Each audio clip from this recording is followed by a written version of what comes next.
Hello, here we are going to start the next point from the alkenes from the chapter hydrocarbon, that is the physical properties of alkenes. Now already we are seen about the how that alkenes are prepared from the different methods, that are the addition reaction and the elimination reactions. Okay, so let's see the physical properties of alkene. The first one, that alkenes are non-polar. Non-polar means they are not having the polarity, or they are weakly polar compounds which are insoluble in water, and as they are non-polar, they are soluble in a non-polar solvents like the benzene, ether and the chloroform, that are the organic solvents. Okay, so the alkenes are the less dense than the water. Boiling point increases with increase in number of carbon atoms. So just when that higher alkenes are there, their boiling point is also increases as number of carbon atoms are increasing. The next physical property of that alkene is branched alkenes has a lower boiling point than the straight chain alkene. Same as that of that alkene, that branched alkenes are having the lower boiling point than the straight chain alkenes. Then the next is the boiling point of alkene is nearly same as that of alkane with the same carbon skeleton. Okay, so they are having that same carbon skeleton alkanes, and that alkenes, they are with the same boiling point. Okay, so the next point we are going to start, that is the chemical properties of alkenes. Alkenes, as compared to the alkanes, are more reactive, because alkenes are not that much reactive, but alkenes are more reactive due to the presence of pi bond. So when we are going to see that alkenes are there, there must be the presence of carbon-carbon double bond. That double bond, from that one is the sigma bond and the another one is a pi bond, and due to that presence of pi bond, there is a reactivity of that particular alkene increases, and that alkenes undergoes electrophilic addition reaction. Okay, so the first type of reaction we are going to see, that are the addition of dihydrogen, or it is also called as a hydrogenation. So hydrogenation, in which we can see the first one, the reaction condition for that one, we require the finely divided powder of platinum or palladium, as it is a surface phenomenon. So palladium or platinum is used to catalyze the hydrogenation reaction at a room temperature, because hydrogen is in a gaseous state, and that requires some surface area, and that is provided by the platinum or palladium. So this reaction takes place at the room temperature. In the another condition, when we are going to see, that is the relatively high temperature and the pressure, if you are considering, then there is another catalyst which is used, that is the nickel is used as a catalyst for the hydrogenation of that particular alkene. So the reaction is taken as example taken as ethene. So CH2 double bond CH2, hydrogen is used. So platinum or palladium at a room temperature, or the another reaction condition, that is a nickel at high temperature and the high pressure, we are getting that electrophilic reaction, addition reaction of hydrogen are across the double bond. So these two hydrogens are added across the double bond, and we are getting that particular hydrogenation reaction, or the addition of dihydrogen along the alkenes. Okay, so the next reactions are the addition of halogen. So it is also known as a halogenation.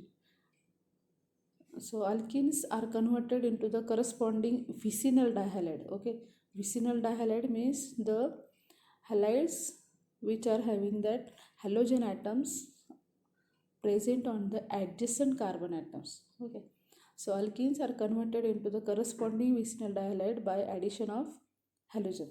So halogens, we are rewriting the halogens as X. So dihalogen, it is written as X2, and that X2 are taken as a Cl2 or a bromine 2 because that iodine fails to react. So see, let's see the general reaction here. So in the general reaction, that is the C double bond C, that is a carbon carbon double bond along with the remaining bond, the addition of a dihalogen. So the reaction condition is a carbon tetrachloride at a room temperature. We are getting that addition of two halogen atoms along two carbon atoms. So we are getting the dihalogen.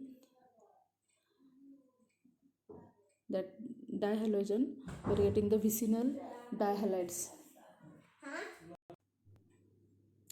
Okay, let's see the examples. The first one, ethene H. Let's see the first example. We're considering the example of ethene. Ethene CH2 double bond CH2 plus Cl2, that is the halogen atoms. So reaction condition is a CCl4 at a room temperature. We are getting that chlorine atoms are attached along the adjacent carbon atom, and we are getting the product that is a 1,2-dichloroethane. That is the first example. So the halogen atoms are added across the carbon carbon double bond, and we are getting that particular alkane. So the next example, when we are going to see, that is a CH3CH double bond CH2. So that is the example of 1, 2, 3. So prop 1 in, where we are going to add the bromine. So as a halogen at a room temperature, and the reaction condition is at CCl4 is used as a solvent. So we are getting that addition of bromine across the double bond, and we are getting this particular product, that is a 1,2-dibromopropane. And here when we are going to see the reaction, the bromine with a red brown color, and the 1,2-dibromopropane, which product is we are getting, that is with the colorless. So here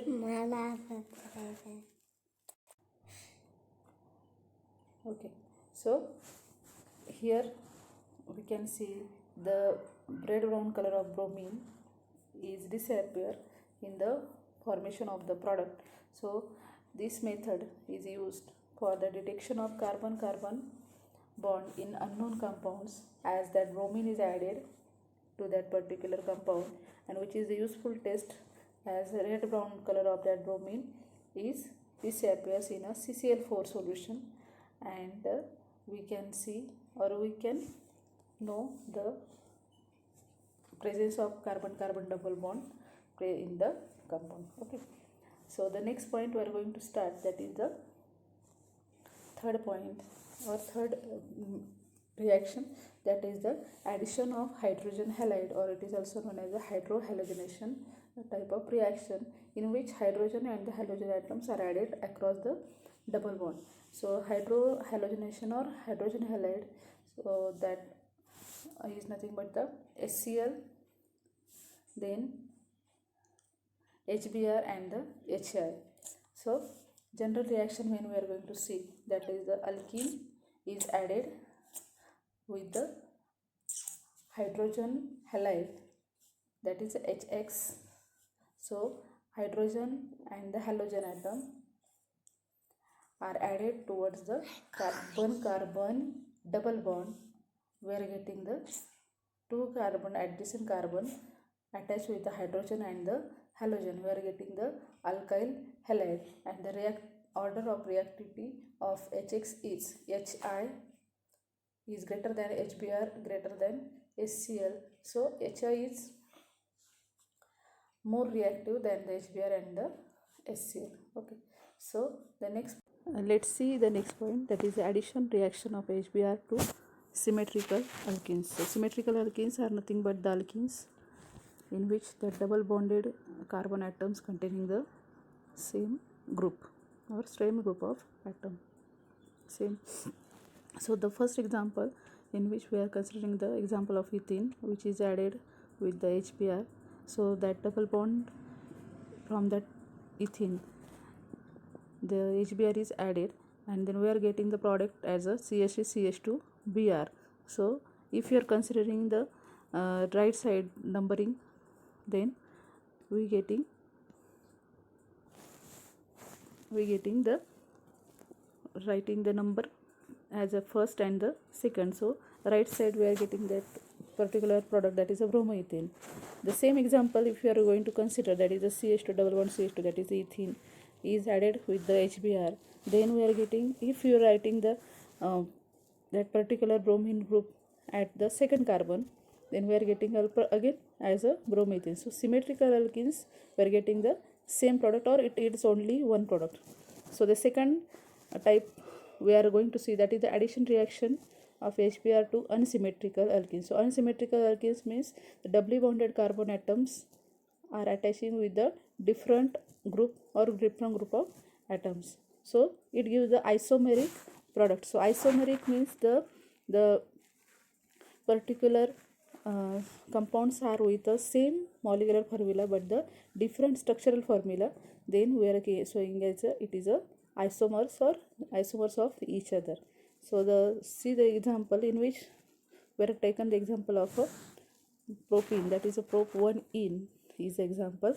The HBr is added to that double bonded carbon atom. So here there is a possibility of two types of products are there. If you writing from that first carbon at the right side, then second and the third carbon.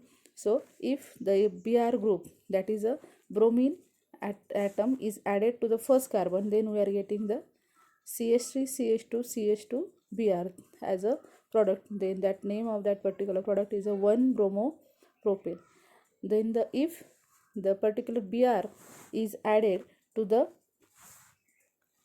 from that left side, then we are getting that double bonded carbon atom at the second position.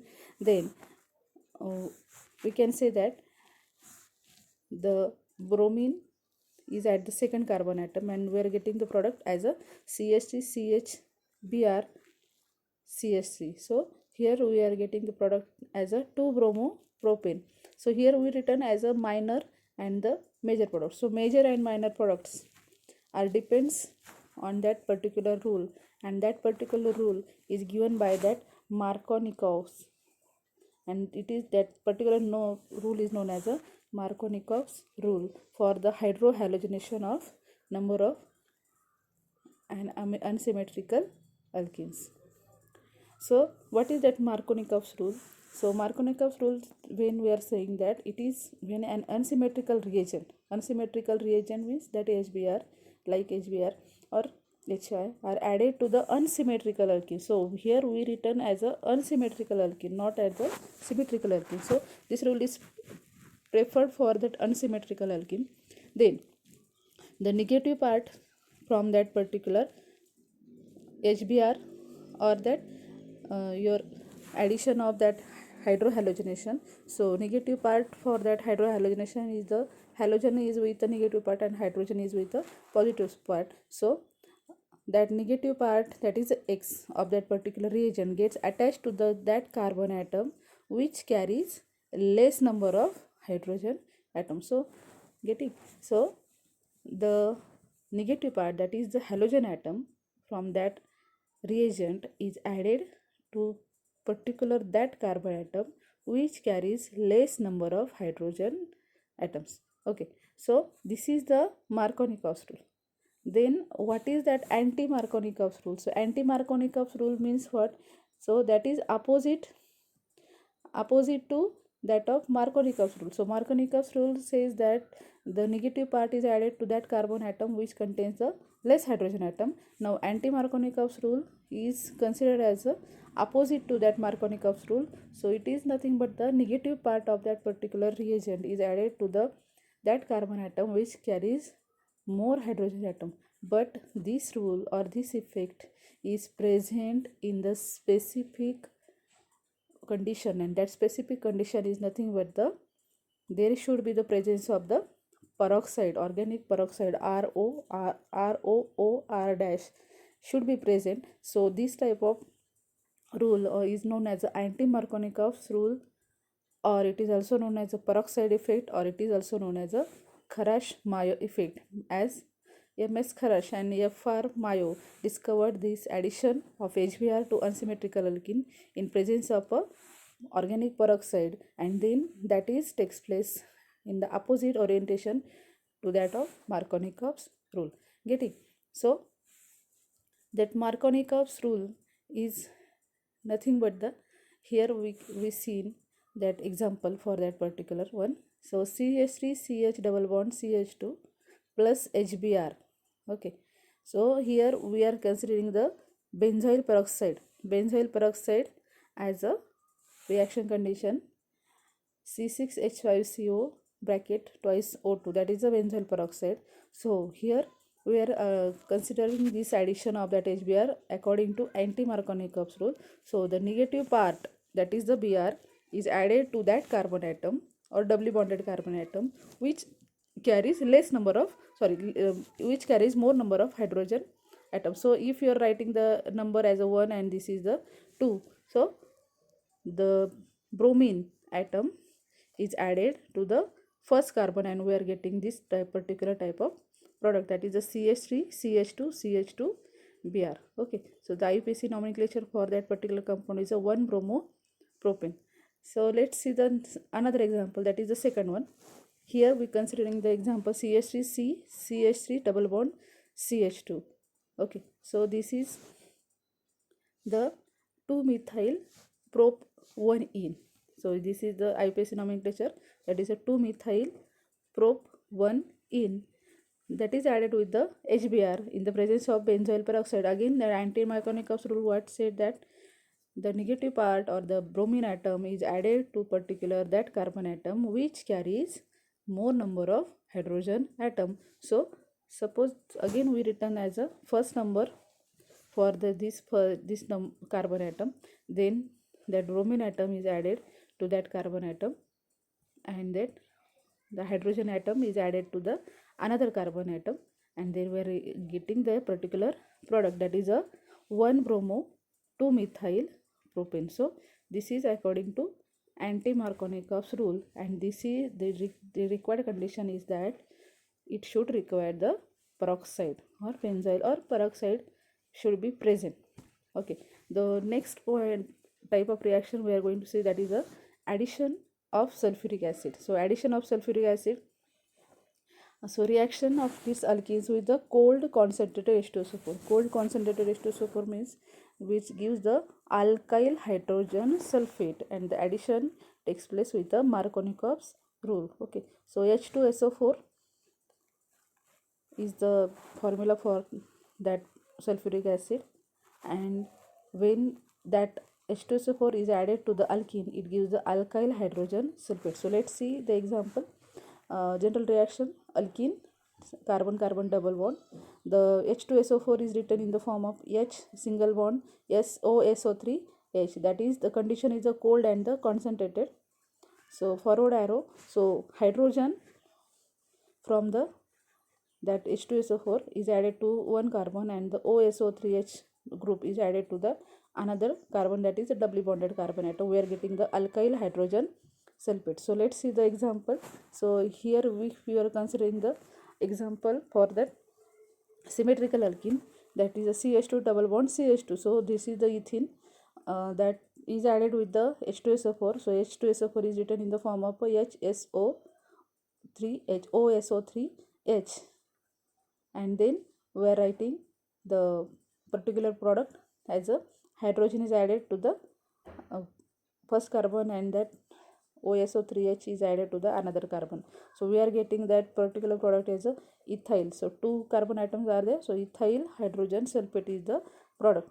So instead of the symmetrical alkene, if you are considering the unsymmetrical alkene, then the particular that is takes place with the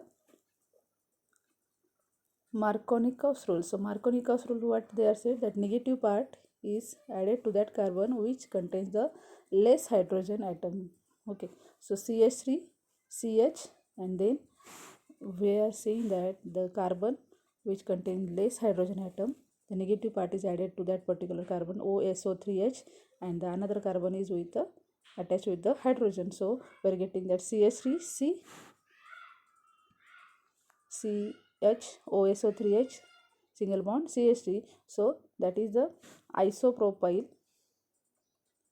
hydrogen sulfate. So isopropyl means the second carbon containing the particular branching. So isopropyl hydrogen sulfate is the particular product. So if alkyl hydrogen sulfate is diluted with the water and heated, then alcohol is obtained with the same alkyl group as the original alkyl hydrogen sulfate. So now whatever that alkyl hydrogen sulfate are formed, that are heated, diluted with water and heated, and then alcohol is obtained. So alcohol is obtained by this particular method with the same alkyl group as the original alkyl hydrogen sulfate. So for large scale preparation of alcohol, this is the excellent method, that is the addition of sulfuric acid towards the alkene. Okay, so next point we are going to see the particular example. CH3 CH2 OSO3H, that is the alkyl hydrogen sulfate, that is a ethyl hydrogen sulfate.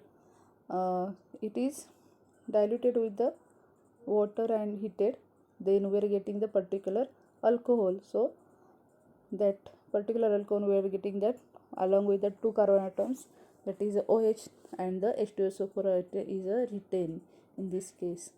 In the another example, we see that the isopropyl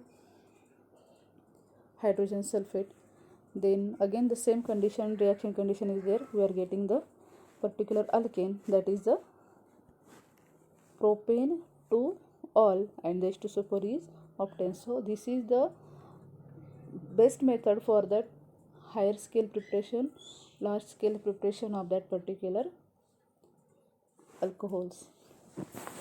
Okay, so let's see the next point here.